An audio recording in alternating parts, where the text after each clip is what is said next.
These ain't glorified gang of prison stories, man. These is lived experiences. Welcome back to the Swing Low Podcast Show. Dude Rock Creep. It's an absolute pleasure to be back here at this round table amongst my round table family, man. Salute to all of y'all for joining me. Now, look, before I jump into this video, let me ask you all, please, if you haven't already did it, please take this opportunity now to like, comment, share, and most definitely subscribe to the Swing Low Podcast Show. Dude Rock Creep. That would definitely help us, and it would help us get further into the algorithm. You feel me? And it would cost you absolutely nothing. So if you haven't already did it, please, again, like, comment, share, and most definitely subscribe to the Swing Low Podcast Show, Do Rod Creep. I would most definitely appreciate you all. And to those of you that have already did it, hey, man, much love to you all. We wholeheartedly embrace you here over at this round table. Salute. Welcome to the family. Okay, now look, let me go ahead and jump into this video, man. We're going to swing out to LA to the underground Crips. Now, I'm familiar with quite a few people from the undergrounds. You know, shout out to OG Frosty, shout out to Iron Man. You feel me? But this video is about Tiny Hilly. Right, Tiny Hilly. This was in the year of 1998 in the prison, Salinas Valley. Right now, at this time, it was so much going on. It was so much tension in the air with the different races, as far as the blacks and the whites go. At this particular moment, y'all got to remember, I highlighted out to y'all a situation of a white Crip hitting the yard from Garden Block, and his father, a high-ranking skinhead, put a hit out on him. Right, so this situation ended up leading to a couple of riots popping off. And with this tenseness in the air between the two races, we was just equipping our people with weaponry. We felt the responsibility to make sure that ours was well prepared for when a situation was to get cracking again. We would be on point, and well, as on point as we could be. So anyway, in the midst of us, trying to prepare our people, I got caught. Unfortunately, Marcelli at that time, who was, shout out to the homie Casper from Pomona Necklands, Gangster Crip. That was Marcelli at the time. I told y'all the story of that day of before even leaving out the cell, me seeing this particular CO that was working, correctional officer, right, that was working, that to me looked like he was gonna be extra'd out. And what I mean by extra'd out, just like searching and like just on point with him doing his job, right, as a correctional officer. So when I looked at him and I just, came into my mind about him, I'm telling Marcelli, the homie Casper, hey, look, we got one working today. He looked like he gonna be extra out. Make sure you take everything out, put everything up, whoopty whoopty wham, right? I gotta go to school. So he was like, all right. So bam, I got one on me. I have a knife on me. So I go out to school. And by the time I get out of school, they got the yard like held up. And I remember standing there in the line with shout out to the homie 16 to life, chill, he was right there. The homie Roscoe from Orange County Watergate, the homie Scanless from Backstreet Watts, right? We're all standing there talking, and I remember them telling me like, hey, they found something in your cell because they got your cell all taped off and this and that, right? And right when they telling me this, they're bringing Marcelli out the building, handcuffed up. He's walking by with his head down, right? I'm like, oh, I know he didn't.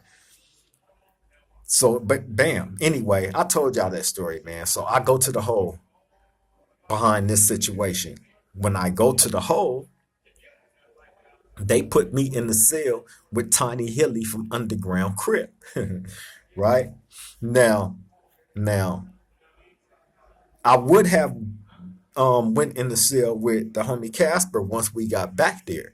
However, the strategy was he was gonna, of course, take the responsibility of the knives that they found inside the cell because he was the one that slipped up and left everything in there, right? Like I said, I had one on me, and I specifically told him to take everything out and put everything up, in which he didn't. He left out the cell, went on the basketball court.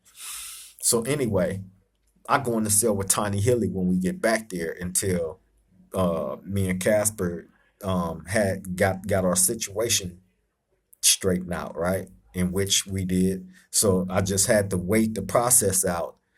Once that got straightened out, then I would have been able to get back with the homie Casper, in which I did, right? However, once I'm in the cell with Tiny Hilly from Underground, right? Now, I had never met him on the yard. Remember, we are back here in the hole. We're in ASEG and ASU. So, but I had always heard about a crazy ass Crip, right? Now, let me put this disclaimer out there before I go into this story, because I don't want nobody in no way, shape, form, or fashion to take this as a disrespect to Tiny Hilly or the Undergrounds or any of that. I haven't heard anything about Tiny Hilly since these days, so I don't know if he's still alive or not. But if he's not alive, in no way, shape, form, or fashion is this a disrespect to Tiny Hilly at all. This is just me telling the story, reliving the story that I experienced during this time, right? Of being around some crazy ass Crips, just loped out, just you know what I'm saying? And this is what Tiny Hilly was, right? He was a low, but man, hey. So anyway, again, no disrespect to him or the undergrounds. If anything, I'm showing mad respect to bro. But I'm describing him as he was in this time of me having an experience with him. You know what I'm saying? So again, salute to him, salute to the undergrounds. No disrespect at all. So anyway, man, I get in the cell with Tiny Hilly, right? And at this during these years, remember this is 1998. This is the year 1998, Salinas Valley State Prison, right? When I get back there, you still was able to smoke tobacco, cigarettes, and all that stuff, right? They were still selling it in the canteen, and you was able to get it in your packages and all that. So tobacco was nothing. However, when you went to the hole, they used it as a form of punishment to keep you from smoking as much as they could, right? Meaning, um, um, technically, you was and you wasn't allowed to smoke in the hole. So anyway, if you was one of the fortunate ones that had tobacco in your property when you went back there and you was able to finesse one of the COs into letting you go into your property, you would be able to get in there and get your tobacco and sneak it back in and sell it and smoke it and do whatever you want to do, right? Or they had it set up back there like this. This is how cold it was back then, right? This is 1998. um when you go to the hole, the COs would offer you cigarettes. Let's say you get back there, they got to escort everybody to the showers. So they would offer you cigarettes, like, here, I give you a cigarette if you refuse your shower, because that'll help speed up the process of them having to run the showers. The less people they go out, the faster they get that shit done, and they can go sit back and do whatever it is that they doing, right? So they would offer dudes cigarettes not to shower, and dudes with the ones that was chasing that tobacco nicotine, they was taking them cigarettes, right? They would give you a number of cigarettes not to shower. So bam. So when I get in there with Tiny Hilly, I'm noticing he not going out for the shower, right? So that's when I realized, like, oh, he getting cigarettes, because he would always pop up with cigarettes. He wasn't the person that had um um uh property like that, right? Now, let me give y'all a little history on Tiny Hilly, right? Like I said, I had never met him on the main line. I met him back there in the hole in ASU, right? Now, but I had always heard about this crazy ass Crip that flipped out, that went in the kitchen and flipped out, right? Now, the story was um this particular morning, they running chow. And this is Salinas Valley State Prison, man. The C&D yard was the level 4 180 180 maximum security lockdown prison, right? C&D yard. So bam, Tiny Hilly was on the C yard. And this one morning they running breakfast and he go in the kitchen. Now, they give you these menus on what they supposed to be having. So, a lot of the times you just look at the menu and you can see what they supposed to be having, and you'll decide then if you want to walk into the kitchen or if you want to say, I'm cool on it. So bam, I guess Tiny Hilly looked at the menu and seen that they were supposed to be having cinnamon rolls this one particular morning, right? So bam. Now, I'm not gonna lie, back then the cinnamon rolls in prison was good. However, they don't give you those cinnamon rolls no more.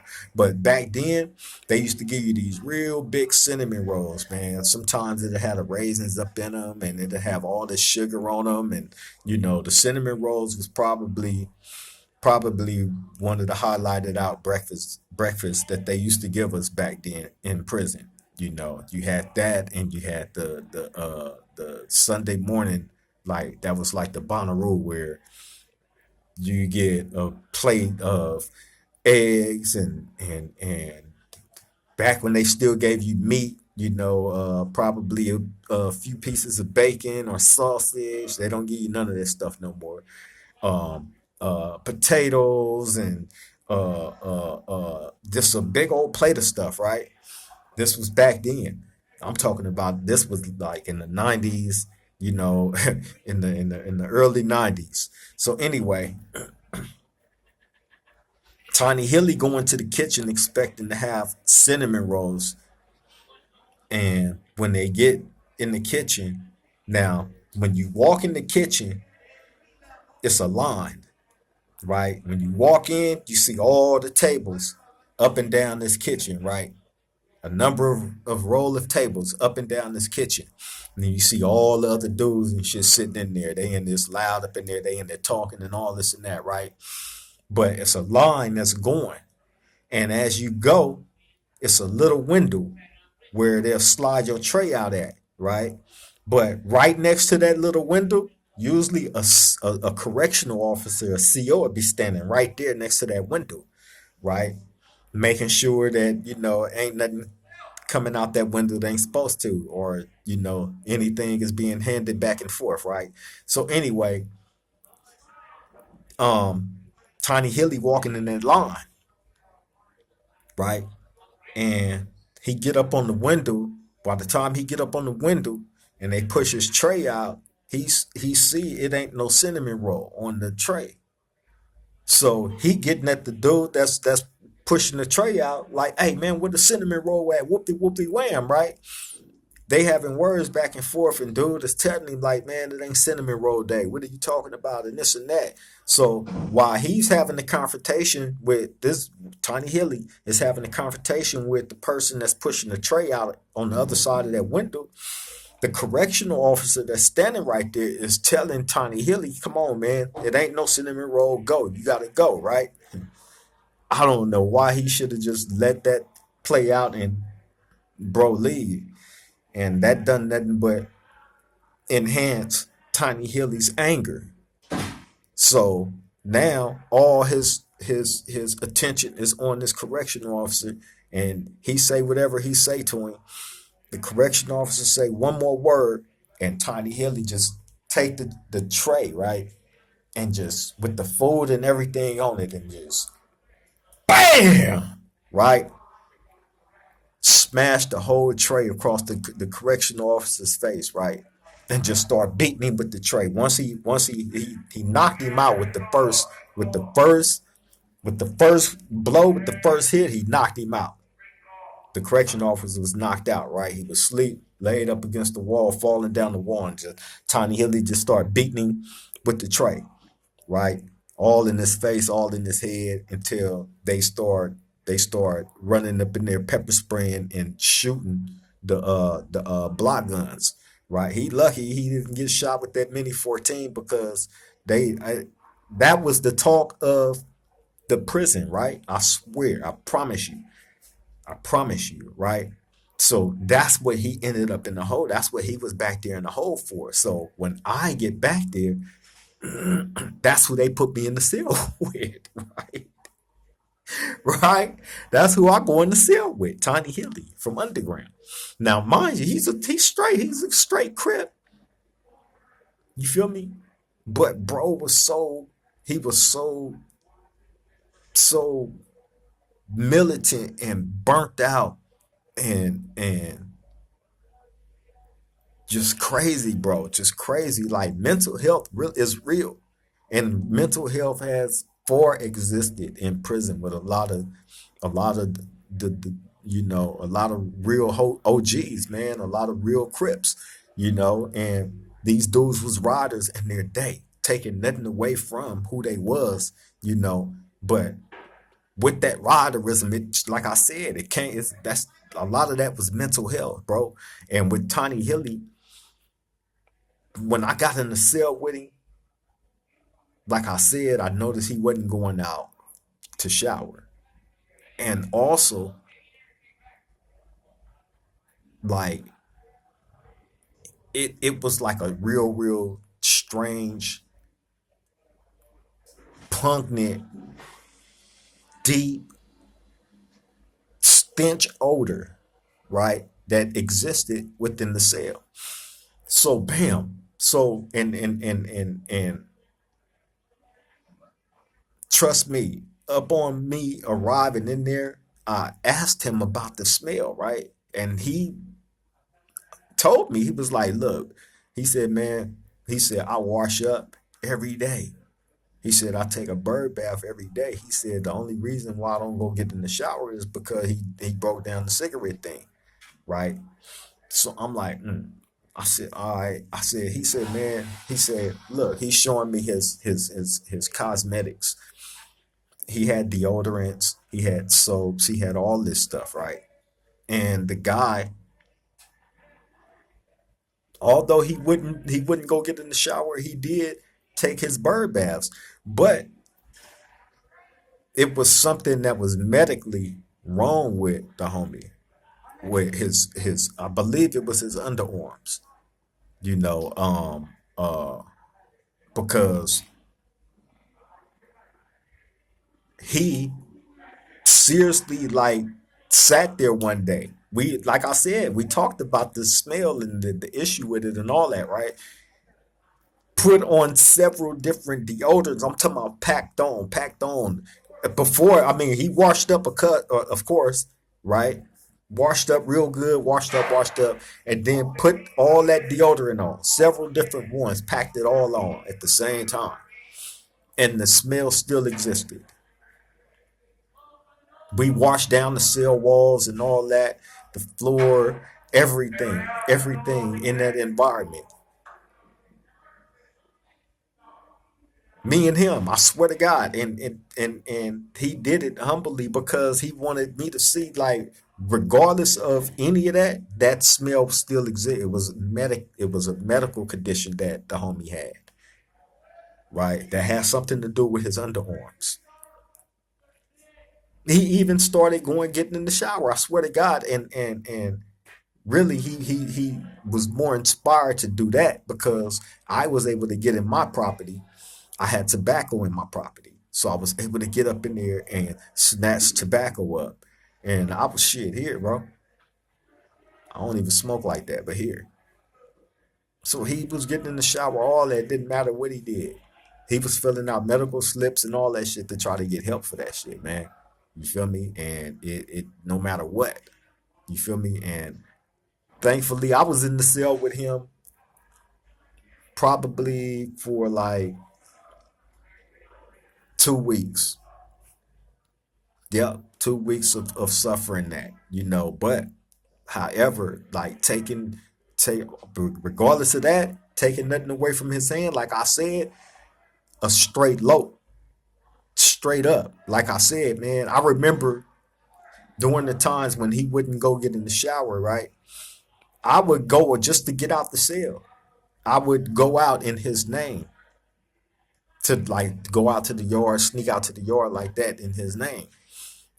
However, everybody knew who he was. So when I was doing that, some of the CEOs gave me a pass because they understood that, like the smell and all that shit. You know what I'm saying? That I needed fresh air as much as I can get. So sometimes they wouldn't trip. You feel me? But when his name was brought up or regarded in any light or situation, they straight terror how he did that correctional officer, unfortunately, behind the cinnamon roll. You feel me? You had homies back then in prison that was just crazy and loped out like that, bro. Like I said, he wasn't the only person that was like that. You feel me? You had um Charlie Brown from Insane, Long Beach Insane. This was a person, man. I was in. This was 1994. This was the year 1994. I was in Centinela State Prison Hole, and I remember being back there young. I was young, man, and seeing this dude get into it with the police to the point where they used to have to get dressed up in all day. We call it they ninja turtle gear, right? Because they put on all this armory, right? And then they got these shields, these big old body size shields. They had a mask and all that stuff on, like protective masks.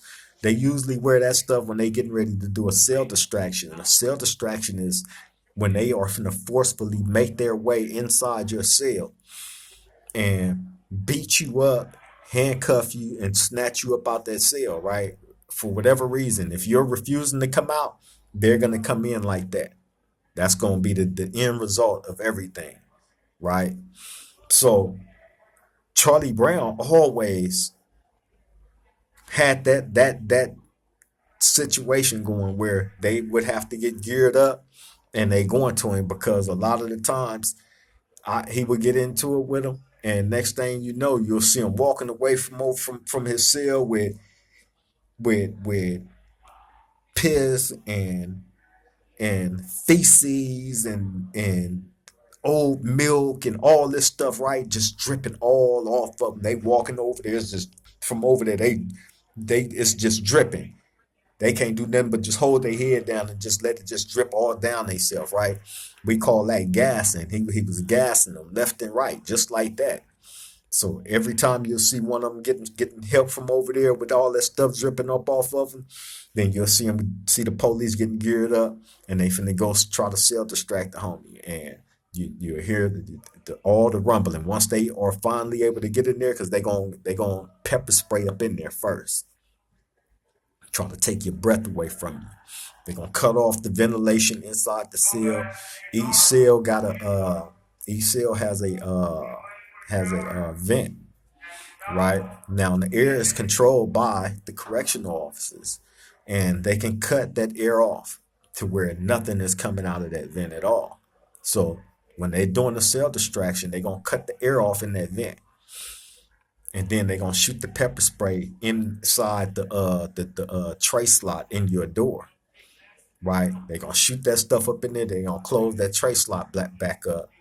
They usually have like a shield that'll go over your whole entire door, so not that much spray will get out and affect everybody else. They smoking you out. Then once that set in, then they finna open up that door and they finna run up in there. They gonna have one dude in the front with the big shield, and they all pushing up in there. There's no gonna be no space. That shield is protecting them from anything that you trying to do. Bam, and they got you squashed up in there. And once they got you to a certain position, that shield gonna fly up out that cell. You're gonna see that shield fly out the cell. It's several correction officers, some of the biggest ones. You feel me? And strongest ones is the ones that's doing these cell distractions. It's gonna be probably 7 to 8 of them. You feel me? And that's how they rush inside that cell. But you're gonna see that big shield shoot out that cell onto the tier, and you're gonna hear the rumbling up in there. They in there fucking whoever that is that's cell distract. They in there beating you good. Bam, and then you they handcuff you once they beat you up real good, and then you see them snatching you up out that cell. You know what I'm saying? They escort you on. You feel me? That's a cell distraction. And this is how Charlie Brown from Insane used to get done all the time. I used to be a young dude watching this looking like, this is crazy. This is crazy. This is the lengths that dudes, yeah, yeah. Because you had some crazy Crips that didn't care. And he was back there in the hole for some crazy stuff, man. I ain't gonna even get into that one. But like I said, mental health was real. These dudes was super loped out crazy. Tiny Hilly definitely was that. You know what I'm saying? Like I said, he beat the hell out of a correctional officer over a cinnamon roll. You feel me? Because they didn't have cinnamon rolls that day. And he was, fixated on having a cinnamon roll that day, to the point where when they didn't have it, he took it out on the correctional officer and didn't care about the consequences. He seriously could have got shot in that kitchen doing that, because you have two. This is a 180. So this is an inside kitchen that's connected to the building. So you have a gun tower on this side of the kitchen. You have a gun tower on that side. Both of these guys in them towers got mini 14s pointed down at the people that sit, which is the inmates, us, that's sitting in that kitchen. So when he did that, he could have easily got shot by one of these guys with the mini 14s. And this is when they were shooting people with the mini 14s. Facts. Salinas Valley State Prison, man. Now look it up. Look at all the violence, the riots, and the shootings. People was getting shot left and right. You feel me? That's what prison was. That's what prison was. You feel me? And not to glorify any of this stuff, because, like I've always told y'all, these are teaching moments. You feel me? Do not look at these other guys that's jumping out of prison off of these S&Y 50-50 yard PC yards, giving you false testimony on what they want you to believe general population is, when they can't even proudly and privately give you testimony on what a 50-50 S&Y PC yard is and what that environment meant to them. None of them has done it yet. You feel me? So yeah, these videos are educational for the people that want to be educated righteously about what prison is and what you don't want to be in. We trying to keep people away from prison, not glorify anything. Period. But on that note, I'm finna get up out of here, man. Let y'all get back to doing y'all. I appreciate everybody for tapping in, taking the time out yet again, to come show some love. Hey, without y'all, we are nothing. So thank you all, man, for putting in the footwork like we all have been doing to be able to take this thing to the next stage. And then the next one after that. Salute to all of y'all. Love all y'all. On that note, hey, I'm finna get up out of here. Thank you all again, man. Hey, be vigilant. Let the people that's in your life know you love them and how much you appreciate them, because tomorrow is promised to none of us. Always remember that. On that note, I'm about to here. Till the next time we meet at this round table, love all y'all again. Triple gang.